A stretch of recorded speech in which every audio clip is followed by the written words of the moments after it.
பத்திரிகை நண்பர்களுக்கு வணக்கம். நான் இந்த அளவுக்கு எதிர்பார்த்து நடிக்கல ஜீப்ரால. ஒவ்வொரு நாளும் வந்து பாசிட்டிவ் ரிவ்யூஸ் வந்துக்கிட்டே இருக்கு. அதில் ஃபஸ்ட்டு எங்கள் ஊர்க்காரங்க தான், கோயம்புத்தூர் டிஸ்ட்ரிபியூட்டர்ஸு. பொதுவாக ஒரு படம் எப்படி இருக்குன்னு டிஸ்ட்ரிபியூட்டர்கிட்ட மட்டும் நான் கேட்கவே மாட்டேன். இருக்கு அப்படின்னு ஒரு இழுப்பாங்க. எவ்வளோ லாபம் வந்தாலும் அது ஒரு பத்தாத மாதிரியே ஒரு விஷயம் சொல்லுவாங்க. ஆனால் இவங்க வந்தோடனே வந்து கை கொடுத்து படம் சூப்பராக போயிட்டுருக்கு அப்படின்றாங்க. அதுதான் வந்து ரொம்ப சந்தோஷம். இங்கே வந்ததுக்கப்புறம் நம்ம ப்ரொடியூசர் பாலா சார், நேற்று டெல்லியில் ஹவுஸ்ஃபுல் சார் அப்படின்னு. ஹிந்தி டப்பிங் ரிலீஸ் பண்ணிட்டீங்களா? இல்லை சார், தெலுங்கு ஹவுஸ்ஃபுல் சார் அப்படின்னு. என்னடா அது நியூஸுக்கு இப்படி அள்ளிட்டு வந்துட்டுருக்கு அப்படின்னா, சரி சார் எவ்வளோ ஸ்க்ரீன்ஸ் போட்டிருக்கேன் அப்படின்னா 1000 ஸ்க்ரீன் போட்டிருக்காங்களாம்மா இந்த படம். பெரிய விஷயங்க. இங்கே நம்ம என்னுடைய அன்பு தம்பி சத்யதேவன் நான் வருக வருகன்னு வரவேற்கிறேன். ஏன்னா அப்படி ஒரு டெடிக்கேட்டடான ஆக்டர் இங்கே வந்து பேசினார். தமிழ் சரியாக தெரியாது, கொஞ்சம் அட்ஜஸ்ட் பண்ணிங்க அப்படின்னு. என்ன எவ்வளோ வருஷமாக தெலுங்கு அட்ஜஸ்ட் பண்ணிக்கிட்டு இருக்கு.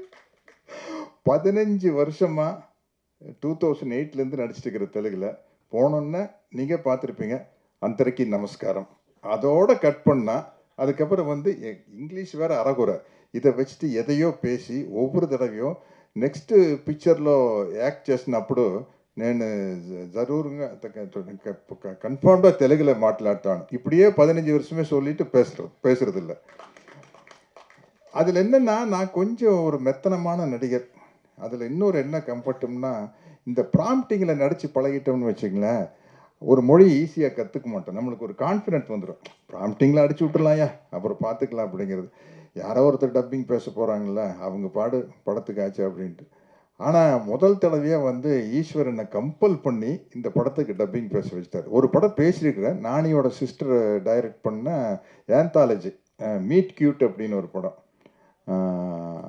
அதில் வந்து பேசிக்கிறேன். அது எப்படி, அது வந்து ஒன்லி ஓடிடி பிளாட்ஃபார்முக்கு தான். இந்த படத்தில் ஈஸ்வர் கம்பல் பண்ணி பேச வச்சார். என்னென்னா, அங்கேயாவது நானியோட சிஸ்டருக்கு வந்து தெலுங்கு தெரியும், நமக்கு இவருக்கே தெலுங்கு தெரியாது.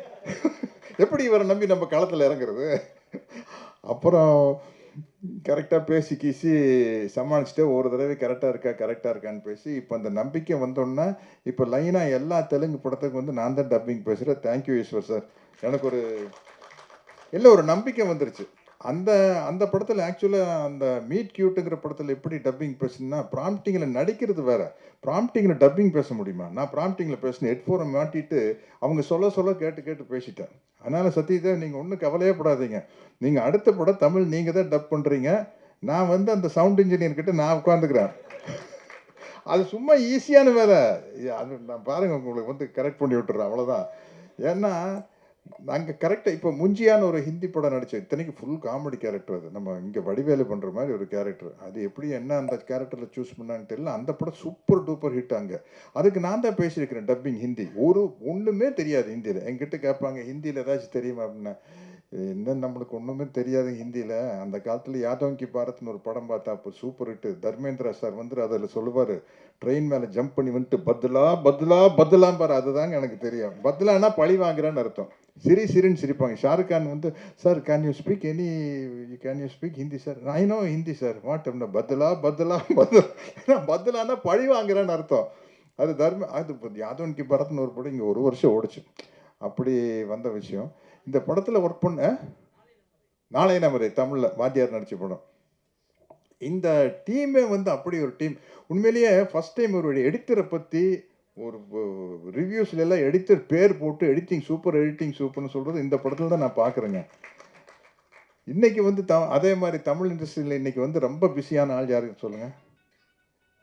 இவர் தான். ஏன்னா பேன் இண்டியா படம் வர ஆரம்பிச்சதுக்கப்புறம் நான் கேட்டவர்கிட்ட, சார் இப்போ அனைவரும் நீங்கள் தான் சூப்பர் பிஸியாக இருப்பீங்க சார், நீங்கள் தமிழ் மட்டும்தான் தெரியுமா, வேறு லாங்குவேஜ் தெரியுமா? தெரியாமையா பண்ணிடுங்க. அது போக ஏன்னா எல்லா லாங்குவேஜுக்கும் நம்ம பேசிடலாம். இந்த அளவுக்கு எனக்கு இங்கே எல்லாரும் வந்து நம்ம ஆளுங்க. அதனால் வந்து பாலா சார் வந்து இதுக்கு போட்ட எஃபர்ட்டு, அந்த பாலா சாருடைய தைரியம், இந்த ஸ்கிரிப்ட் மேலே வச்சு தைரியம். சத்தியமாக சொல்கிறேன், சத்தியத்தில் எனக்கு நம்பிக்கை இல்லை, சாரி, உண்மையாக சொல்கிறேன். ஏன்னா அது வேறு, ஆஹா நாத்திகன் சத்யராஜ் சத்தியமாக என்று சொல்லிவிட்டார் அப்படின்ட்டு, அது வேண்டாம்.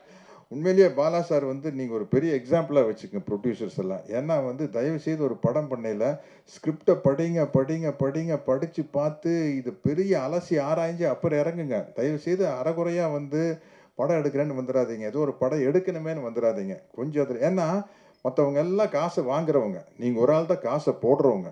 அது என்ன மாதிரி கேரக்டர் ஆர்டிஸ்ட்டுக்கு இன்னும் ஜாலி. நம்ம ஒரு 10 படம் நடிக்கிறோம், அட போகட்டே 2 படம் போனாலும் ஓகே வந்தாலும் ஓகே அப்படி இருப்போம். ஆனால் ப்ரொடியூசர் வந்து இந்த அளவுக்கு டெடிக்கேட்டடாக இருந்தால் தான் ஜெயிக்க முடியும். அந்த அளவுக்கு எஃபர்ட் போட்டு பண்ணியிருக்காரு பாருங்க.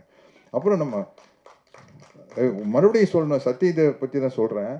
அவர் சொல்கிறாங்க பாருங்க, இந்த படத்துக்கு எந்த அளவுக்கு ப்ரமோட் பண்ணாருன்னு பாலா சார் தான் சொல்லியிருக்காரு.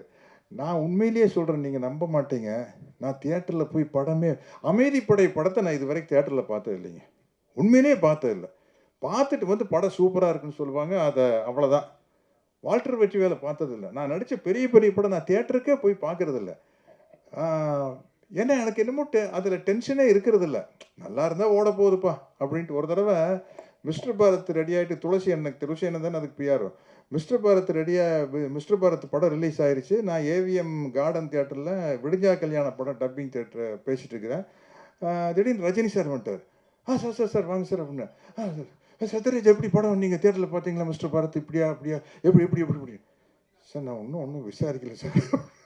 ஏன்னா உங்களுக்கு டென்ஷனாக இருக்காத ஒரு படம் ரிலீஸ் ஆகலை? இல்லை சார், நடிச்சிட்டோம், நல்லா ஓடிச்சுன்னா 10 ப்ரொடியூசர் வரப்போகிறாங்க, நல்லா ஓடலன்னா ஒரு மாதத்துக்கு நம்ம வீட்டு பக்கம் ஆள் இருக்காது, அவ்வளோதானே சார் அப்படின்னு. எப்படி இவ்வளோ கூலாக இருக்கீங்க அப்படின்னாங்க. அப்படின்னு கேட்டார். அது மாதிரி பெரிய ஒரு டென்ஷன் ஆகிக்கிற பார்ட்டி இல்லை. பட் ஆக்சுவலாக ஒரு ஹீரோன்னு உங்களை மாதிரி தான் இருக்கணும். இந்த மாதிரி டாலி தனஞ்சயன் அவர் வரல. அவங்க எல்லாருக்கும் பாராட்டுகள். சத்யா, இன்னொரு ஆக்டர் சத்யா நம்ம பேரில் அவர் இருக்கார், காமெடி ஆக்டர். அவர் சீனெல்லாம் வந்து தியேட்டரில் தெரிக்குதுன்னு சொல்லிட்டாங்க. அதே மாதிரி இந்த படத்தினுடைய ஹீரோயின் யார் பாருங்கள். ஹீரோயினை பற்றி நான் தான் பேசுகிறேன். நியாயப்படி ஹீரோ பேசியிருக்கணும். ஹீரோயினை பற்றி ஹீரோவில் பேசணும். நான் அப்பா வேஷத்தில் இருக்கிற நான் பேசுகிறேன் பாருங்கள். பிரியா பவானி சங்கர் வந்து ஹேட்ரிக் அடிச்சிருச்சுல்ல, 3 படம் கண்டினியூஸாக சக்ஸஸ். பாருங்கள், டிஸ்ட்ரிபியூட்டராக ஆமான்ட்டாங்க எங்கள் ஊருக்காரங்க. ரொம்ப அதுக்கு மட்டும் நல்லா தலையாட்டுறாங்க. பிரியா பவானி சங்கர் ஹேட்ரிக் அடிச்சிருச்சுன்னு ஒன்று. அதனால் இப்போ ஒரு சந்தோஷமாக இருக்குது. தொடர்ந்து பாசிட்டிவ் ரிவ்யூஸ் வந்துட்டு இருக்குது. அது காரணம் வந்து பத்திரிகை நண்பர்களாகிய நீங்களும் அந்த படத்துக்கு பாசிட்டிவ் ரிவ்யூ கொடுத்த ரசிக பெருமக்களும் தான். அவங்களுக்கு ஒரு மிகப்பெரிய நன்றியை சொல்லி, யாராச்சும் விட்டுருந்தேன்னா மன்னிச்சுக்குங்க. அவன் எல்லாருக்கும் ஒரு நன்றியை சொல்லி விடைபெறுகிறேன். நன்றி, வணக்கம்.